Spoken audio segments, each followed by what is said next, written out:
దేవుని నామానికి మహిమ కలుగాక. ప్రైజ్ అందరూ బాగున్నారా? ఇది వాళ్ళు ప్రార్థన చేశారా? వాక్యం చదివారా? దేవుడితో మాట్లాడారా? ప్రతిరోజు ప్రార్థన చేయండి, ప్రతిరోజు వాక్యం చదవాలి. ఎందుకు అంతమానికి బ్రదరు అంత ప్రార్థన చేశారా, వాక్యం చదవరా అంటే, మనం అంత్యదినంలో ఉన్నామన్నా మీకు బైబిల్ చదివితే అర్థమవుతుంది. పౌలు గారు అదే మన పేతురు కానీ యోహాను గారు ఆడినప్పుడు అంత్యదినంలో ఎలా ఉంటుంది ప్రభు అంటే, తాగుచు పెళ్ళికిచ్చుకుంటూ పెళ్లి చేసుకుంటూ ఆ మేడల మిద్దులు కడుతూ అయితే మనిషికి కొదువు లేకుండా ఉంటుందని యేసుప్రభు చెప్పి ఉంటుంది. అయితే మన పరిస్థితి చూస్తే మనం ఇప్పుడు చూసిన పరిస్థితి చూసిన అందరూ కూడా మనిషికి కొదువు అంటూ లేదు, అన్నీ కూడా మనకి అందుబాటులో ఉన్నాయి.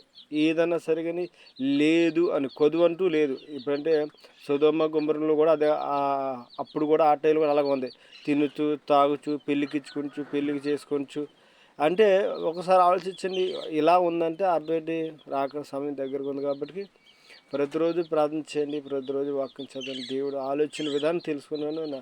నా మొర అంటే నా బాధ ఏంటంటే మీరు దేవుని యొక్క మనసును తెలుసుకోవాలి. దేవుని నమ్ముకోవడం గొప్పతనం కాదు, దేవుని మనసును ఎరిగి బ్రతకడం గొప్పతనం. అయితే నేను చెప్పేది ఏంటంటే, మీరు దేవుని యొక్క ఆలోచన విధానాన్ని ప్రకారం నడిస్తే దేవుడు మీతో ఉంటాడు.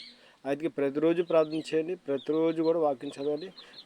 మనం చాలా దేవుడు సమీపంగా అంటే అంత్యజన్మలో ఉన్నాము. దేవుడు రాక చాలా సమీపంగా ఉంది. జ్ఞాపకం చేసుకొని ప్రతిరోజు ప్రార్థన చేయండి, ప్రతిరోజు వాక్యం చేయండి. ఆమేన్.